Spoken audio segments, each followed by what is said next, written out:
Hey everybody, today we're going to be reading chapter 21 of Deuteronomy, and after I get done reading scripture, I'm going to explain what I think about it, how I feel about it.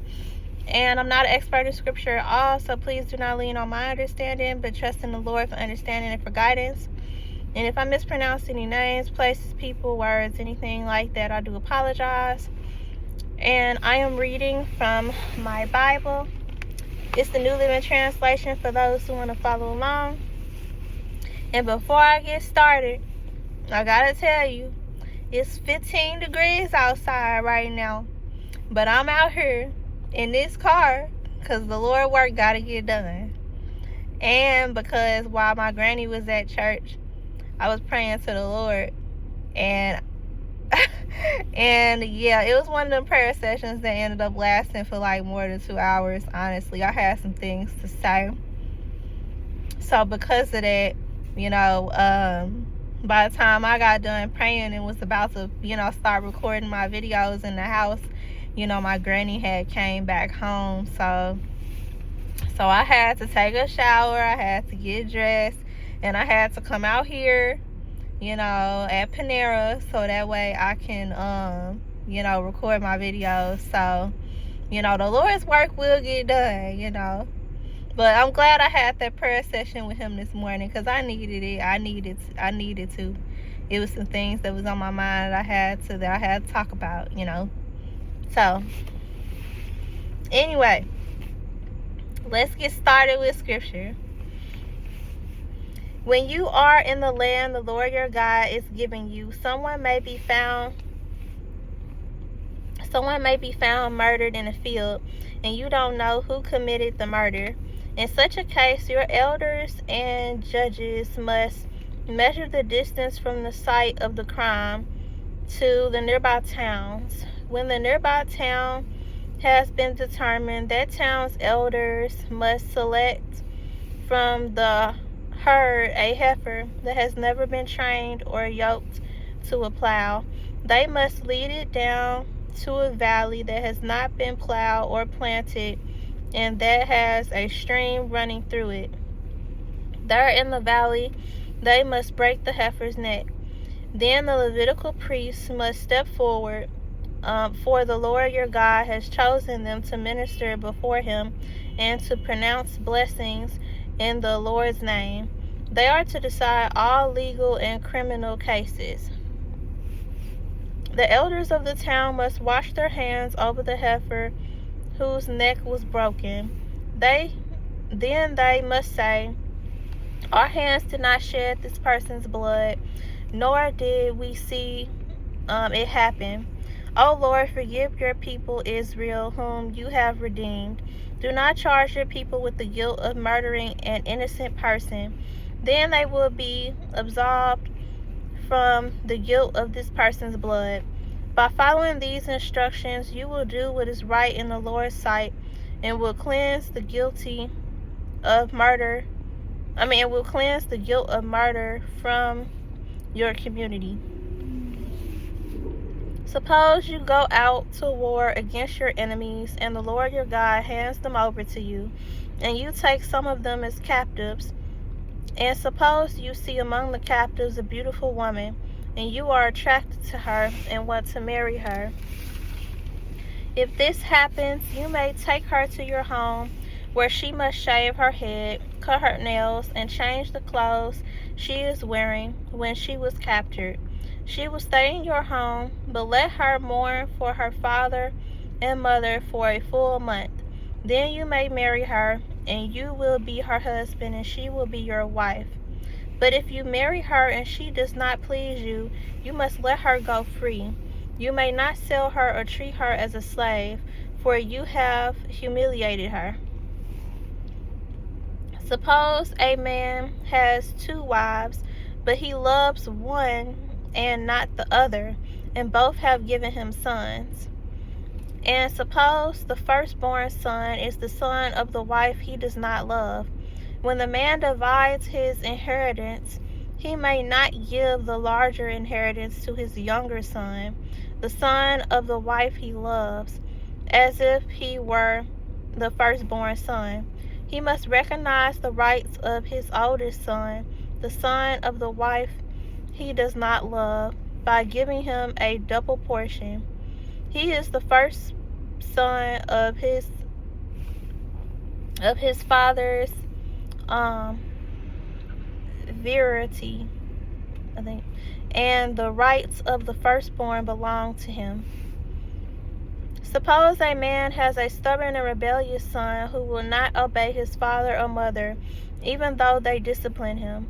In such a case, the father and mother must take the son to the elders as they hold court at the town gate. The parents must say to the elders, "This son of ours is stubborn and rebellious and refuses to obey. He is a glutton and a drunkard." Then all the men of his town must stone him to death. In this way you will purge this evil from among you, and all Israel will hear about it and be afraid. If someone has committed a crime worthy of death and is executed and hung on a tree, the body must not remain hanging from the tree overnight. You must bury the body that same day, for anyone who is hung is cursed in the sight of the Lord. Is cursed in the sight of God. In this way you will prevent the defilement of the land the Lord your God is giving you as your special possession. Thus ends the reading of chapter 21 of Deuteronomy. So, there are a lot of things that I thought about, honestly. And I think I'm going to end up talking about each part in this chapter.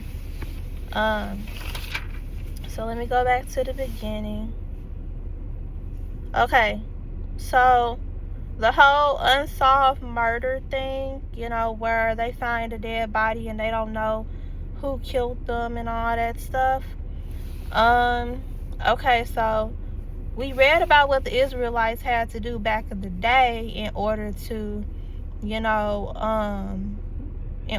cleanse, I don't know what that was. Okay, in order to cleanse the community from that sin, right? But since we're living after the death, resurrection, and ascension of Jesus Christ, and there are like laws and stuff like that in place that we must follow, I believe that it's best for us to follow the laws and everything that's in place now. So, like, let's say you find a dead body, right? You don't know who killed them or anything like that. First thing you do is basically call the police. You call the police and you make the report. You let them know, hey, I just found a dead body. I'm at such and such location. I don't know who did it. I was just here, going to the beach with my family, and it's a dead body in the ocean or something. Like, I don't know.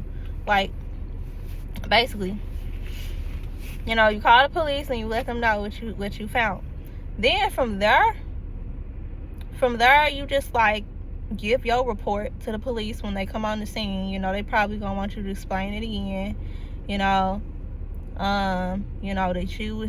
That you from wherever place and you came down here with your family in order for y'all to enjoy the time at the beach, and then you was just walking along the beach and then you saw a dead body basically, and you called the police, and that was it. You didn't see what happened, nothing like that, nothing looked strange, out of the ordinary, nothing like that. So once you get done giving your testimony, what happened, and all that, you should be good from there. Like, they shouldn't question you anymore, I don't think. I don't know how investigations and stuff like that work, but basically it'll be in the hands of the police then. They will figure out who the murderer is. You know what I'm saying? So that's what you do pretty much when it comes down to the whole unsolved murder thing. It's just always best to when it comes down to murders and stuff, it's just always best to call the police. Like, just like if you were to get hit by a car, and when I say get hit by a car, I don't mean like you walking on the street and somebody run into you. with their car. Like, no, that's not what I mean. I mean, of course you call the, well, I don't even know if you would be able to call the police in that instance, but I was thinking, like, if you got into a car accident, basically, you were driving your car and someone hit you, you know, with their car. Like, you know, you get into a car accident, you're supposed to call the police. You know, it's just certain instances where you call the police. Like, that's what you're supposed to do. Like, just like how in the Old Testament, back during biblical times, where the Israelites had to get the elders and the judges and stuff involved. If they find a dead body, you know, like we get the police involved if we find, you know, a dead body or whatever, you know, and then they take it from there. So the judges and the elders take it from there once they you know, get to the dead body, and you know, they do the ritual that's needed in order to cleanse the community from that sin. But in our case, the police, they do what they need to do in order to find out who the murderer is, and in order to get justice, you know.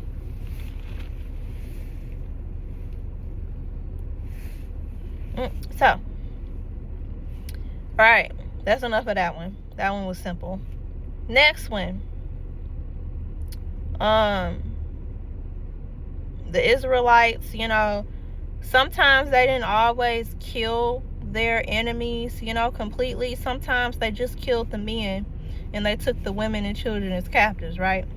So if they did that and an Israelite man found one of the captive women, you know, beautiful, and wanted to marry her, what he was supposed to do is he's supposed to, you know, bring her home to his home, and she's supposed to, you know, shave her head, cut her nails, change her clothes, you know, basically clean herself, you know, prep herself, and she's supposed to mourn, you know, for the loss of her, you know, family and stuff like that for a whole month, and then he gets to marry her. But, you know, if the man marries her and she's not pleasing to him or whatever, she can go free. He's supposed to set her free. He's not supposed to sell her off or treat her like a slave, because it's humiliating for her to have, you know, been taken captive, and, you know, you choose to marry this woman, but because she don't please you or whatever, you want to divorce her and stuff. Like, that's humiliating for her, you know, because now any man that, you know, looks at her or whatever, or thinks about, you know, wanting to be with her, is going to, you know, be reminded or remember the fact that she was once married, you know, that her captor basically married her, but she was displeasing to him, so, you know, he divorced her. Like that's embarrassing. Like, that's embarrassing today. Like, if y'all, like, of course I don't think this can happen. I was gonna say this would never happen because we got rules, you know, in place now. You know, you can't just divorce a woman simply because you don't like her no more, or she displeased you. Like her cooking was bad, so therefore you want to divorce her. Like I don't think you can get divorced for stuff like that nowadays. But then again, I could be wrong. I don't know. It might be some states where you might be able to pull that off. I don't know. But yeah, nowadays though, like, that would still be humiliating. Like, if a man marries you, it don't even matter if you a captive, a slave, or anything like that. Like, if a man marries you and he divorces you because you were displeasing to him in some kind of way, like, that's embarrassing. Like, that's humiliating. Like, that's messed up. You know? That's messed up. It would be the same for a man, you know, if a woman was to divorce a man because he was displeasing to her in some kind of way. And it's like, it's the fact that the whole thing that they were not pleasing to you, it sounds like it's something real petty to divorce somebody over. Like the example that I gave. Like, her cooking bad, so therefore I don't want to be married to her no more. Like, what? She can improve her cooking. Like, what are you doing? Like, what are you doing? Like, that's something that can be fixed, you know what I'm saying? Like, what are you doing? Or you don't like the way that she dresses, so therefore you want to divorce her. Or, you know, I don't know. It's like, you know, something petty like that. Like, that's messed up. Like, it's just messed up. It just truly is messed up. But the one thing that I love about this part of the chapter is the fact that it says that you have to like, if you're gonna divorce her because of some, you know, petty like that, because she wasn't pleasing to you, if you're gonna divorce her, then she has her freedom. She's allowed to go free, because you've humiliated her at that point. You know, she's allowed to go free.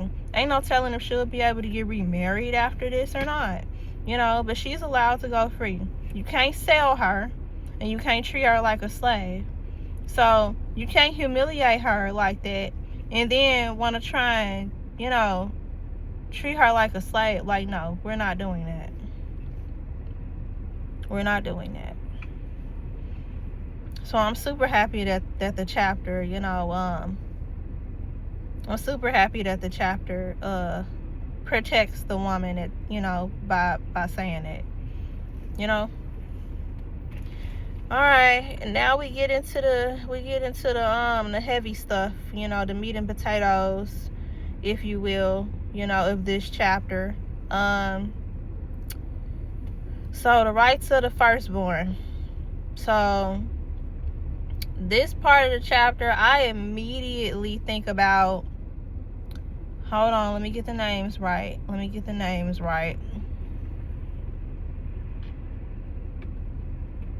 Abraham, Sarah,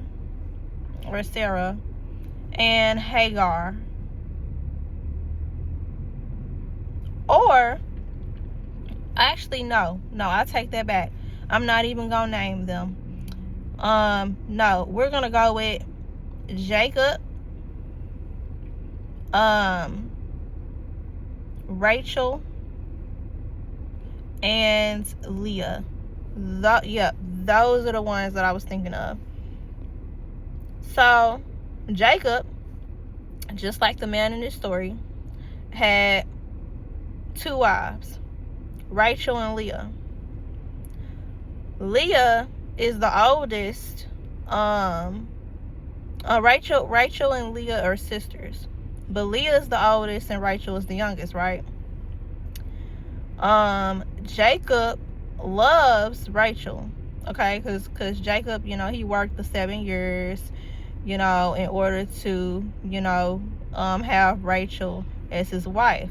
But Rachel and Leah's father, named Laban, he told Leah to go into Jacob's tent at night and to, you know, basically have sex with him and become his wife. Because, you know, it's embarrassing or humiliating or whatever for Leah for her younger sister Rachel to get married before her. You know, it was customary for, you know, tradition for the eldest to get married first, you know. So that happened, and then Jacob was of course upset because he was deceived by Laban. But Laban was like, you know, if you want Rachel, just work another 7 years for her. So of course, while Jacob was working his you know, another 7 years for Rachel, he was allowed to marry Rachel. So he loved Rachel, of course, more than Leah. You know, Leah was considered you know, unloved by Jacob. So with this part of the chapter, though, It says that, suppose the firstborn son is the son of the wife that he does not love. So I thought about Jacob, because this situation right here perfectly explains basically what happened between Jacob, Rachel, and Leah. Rachel wasn't able to conceive kids for a while. It was only Leah who was able to conceive children. So Leah, had 5 sons or something like that before Rachel was able to get pregnant. I can't exactly remember. They also got their servants involved and had Jacob marry their servants and have children through them too. So they family, could increase and all that. It was a whole battle of love, I guess. Battle for attention. I don't know. It was a battle against sisters. Over Jacob. It was ridiculous. But basically,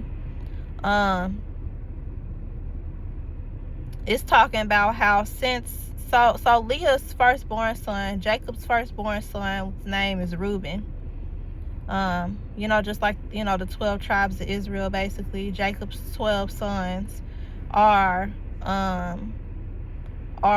the ones who make up, the 12 tribes of Israel. So Reuben, firstborn son, that was Leah's son. So even though Jacob's firstborn son was born by Leah, the woman that he didn't love, that doesn't mean that Reuben isn't, entitled to, getting the firstborn blessings and stuff. Like Rachel, she only had 2 sons, and that was she only bore 2 sons, and that was Joseph and Benjamin. So even though Jacob loved Joseph, he could not just give all the firstborn rights to Joseph. He had to acknowledge the fact and accept the fact that Reuben was the firstborn. You know what I'm saying? But Reuben did some scandalous stuff. Reuben ended up sleeping with one of Jacob, with one of his father's concubines, servant wives or whatever. Still his wife though. So since Reuben defiled his father's marriage couch by sleeping with one of his wives, Reuben was no longer gonna receive the firstborn rights. Now I'm not sure exactly who Jacob ended up giving the firstborn rights to, because I'm remembering this story off the top of my head, because I love the stories of the Bible so much. I read them often. So I'm literally recalling this story off the top of my head. I don't remember who got the firstborn rights, but all I know is that this passage in the Bible right here, Deuteronomy chapter 21 verses 15 through 17, this literally reminded me of Jacob, Rachel, and Leah's story. So I just wanted to say that right there. Even though we read about Jacob, Rachel, and Leah's story in the Torah of the Bible, which is the first 4 chapters of the Old Testament, it still rings true, even though this passage is literally further in the Old Testament, still we got an example of it in the Torah, so it makes sense. So it's like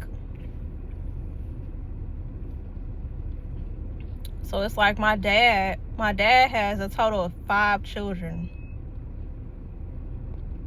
My dad has a total of 5 children. I have an older brother He was the firstborn out of my dad's children.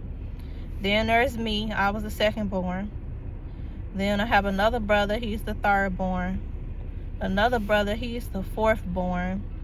But, he passed away when he was a baby, but we still include him. Then I have a sister. Oh, my bad. 6 children. My bad. So then I have a sister. She was the fifthborn. And then I have another sister. She was the sixthborn. So, out of my dad's 5 living children, basically, our elder brother, who was the firstborn, he would be entitled to the firstborn rights. He would be entitled to the firstborn rights.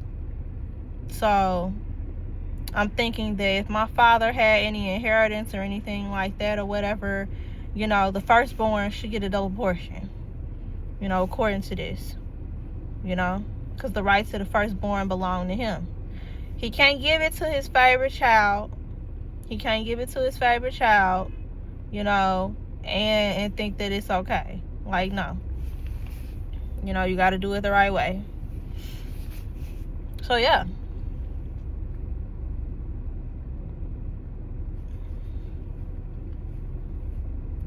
Alright, next part. Dealing with a rebellious son. It's like, I be trying to tell people this. Like, this story is this passage in the Bible, in this chapter, is a wonderful example of what I always be trying to tell people. Just because your child is wilding out and everything and acting up and stuff, don't mean that it's the parents' fault. The parents could be disciplining their child, raising their child right, teaching their child right, but that child literally has a mind of its own. It has a personality, character of its own, and it can decide whether or not it's going to listen to you or not.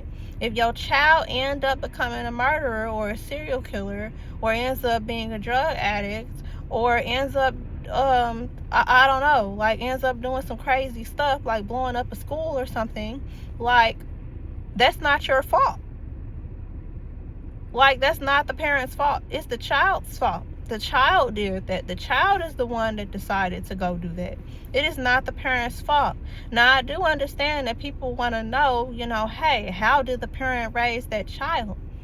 Some children are just messed up like that. Like, honestly, like, it's not the parents' fault. Some parents are really good parents and they raise their children well and teach their children the right things and stuff. Like, the parents have nothing to do with how the child ended up. It's some parents out there where if you murder somebody and you come to them and try and get help from them, them parents will turn you over to the police because you didn't have no business out there murdering somebody. Man, I just saw a TikTok last week or whatever, where it was these parents that were literally out to eat, right? They were out to eat. The mom and the dad, they were out to eat, enjoying their dinner date, whatever special occasion it was. They were just out to eat, and their son calls them from jail because he got locked up because he was being abusive to his girlfriend. And the parents was like, I don't know why you calling us, bothering us, while we are, doing our dinner date.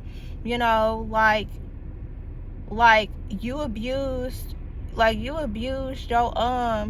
girlfriend. Like, we don't tolerate that. We don't do that.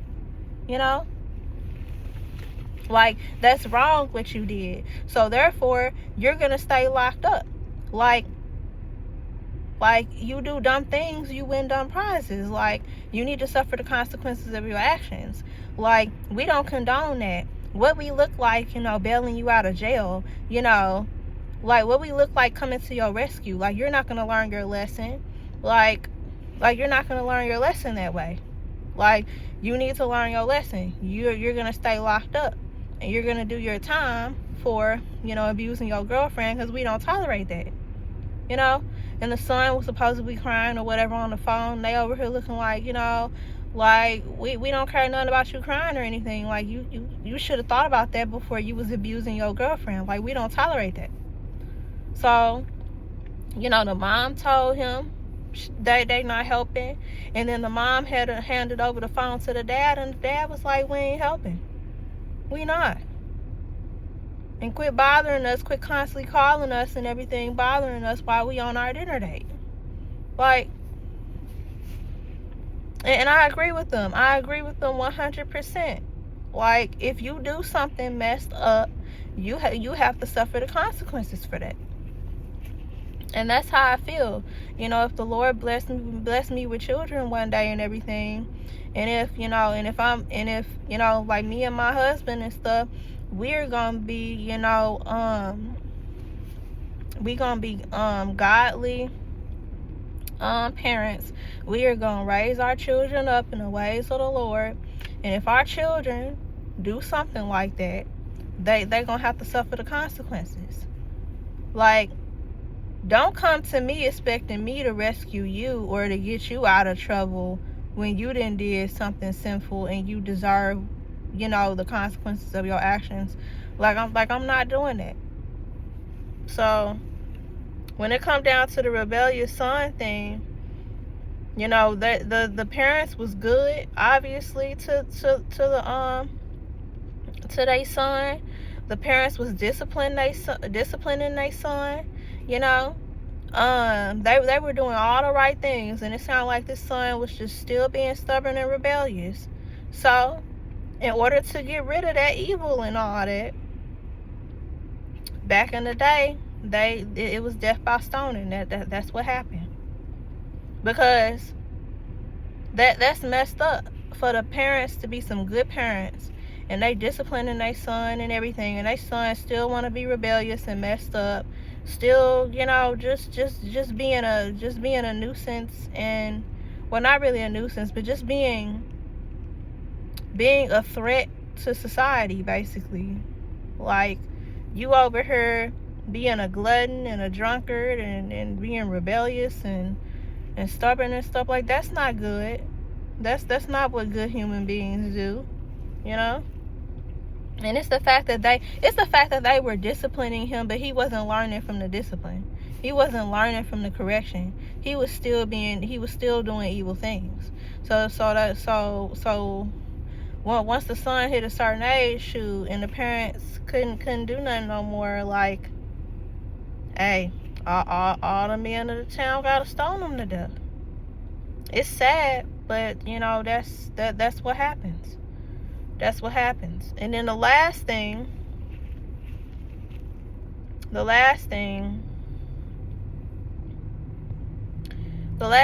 honestly, it got me thinking about slavery. And I know that all depending on who you are, you might believe that slavery is real. You might believe that it's not real or whatever. I don't know. But me personally, I don't put it past nobody. Any messed up thing that people say that be happening to certain people of certain races all around the world or whatever, I believe it, because this world is evil. It's a lot of sin in this world. I can believe that it's a bunch of black people that got, put into slavery, and for whatever reason they were hanged or whatever from trees. I believe that happened. I do. Just like the so-called Salem witch trials, where certain women was believed to be a witch or whatever if they had certain birthmarks or whatever, and they were burned alive on stakes or whatever. Like, I believe that happened. I do. So, yeah, it's messed up that people were being killed by hanging, first of all. Okay. Now, according to this Bible, though, according to this part in the chapter, though, it's the only way someone got hanged, the only way someone got executed by, being hung on the tree, is if they actually committed a crime worthy of death. So, like, that would be sort of like the death penalty, sentence, hanging on a tree. Just like how today we got the death penalty sentence of, the electric chair or injection or whatever they be doing, yeah. Or firing squad. I don't know if they do firing squads anymore. I don't know, but you know what I'm saying. Like, it's messed up that was one of the punishments that could be, that's one of the death sentences that you can, be sentenced to. But I do like the fact that the body was not supposed to be hanging from the tree overnight. You had to bury the body the same day, because anyone who is, hung and everything is cursed in the sight of God, basically. And you're preventing, defilement of the land, by doing this. So I do love how, it's humanity involved in that. Like, yes, this person is being killed, for a crime and everything, that was worthy of death. But we're not going to be inhumane and just leave the body up hanging to freaking rot and stuff. Like, no, that's disrespectful. We're going to take it down that same day and bury it properly. Okay.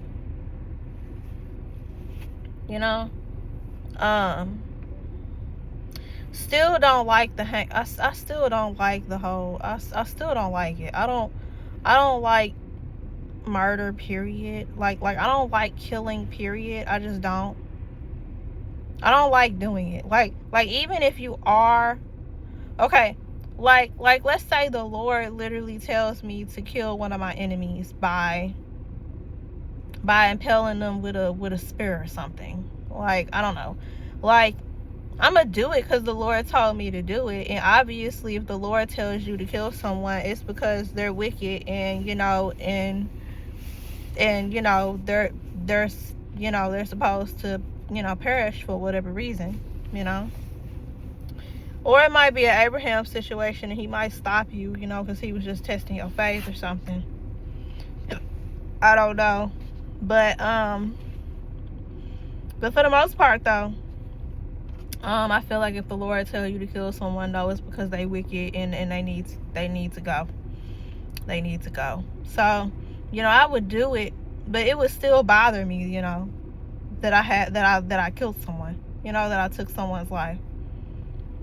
Because at the end of the day, like, I don't want to hurt nobody and stuff, but it would bother me. I still do it, but it would bother me though.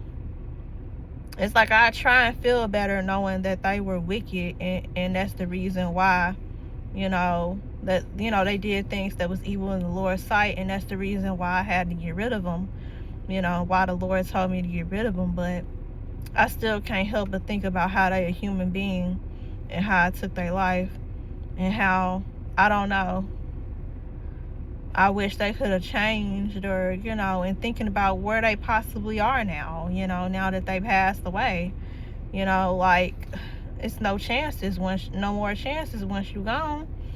Like, yeah, it'd just be a whole thing. But the whole hanging thing from a tree, yeah, it had me thinking about slavery, and I had to talk about it real quick. But yes, it's sad. It's sad. This was a very interesting chapter. Like, I don't think it's been a chapter where every section that I read, I instantly thought about something to talk about. Like, I can't remember a chapter where it was like that. I know it's gonna be many more like this, where every section that I read, I'm gonna have something to say about it.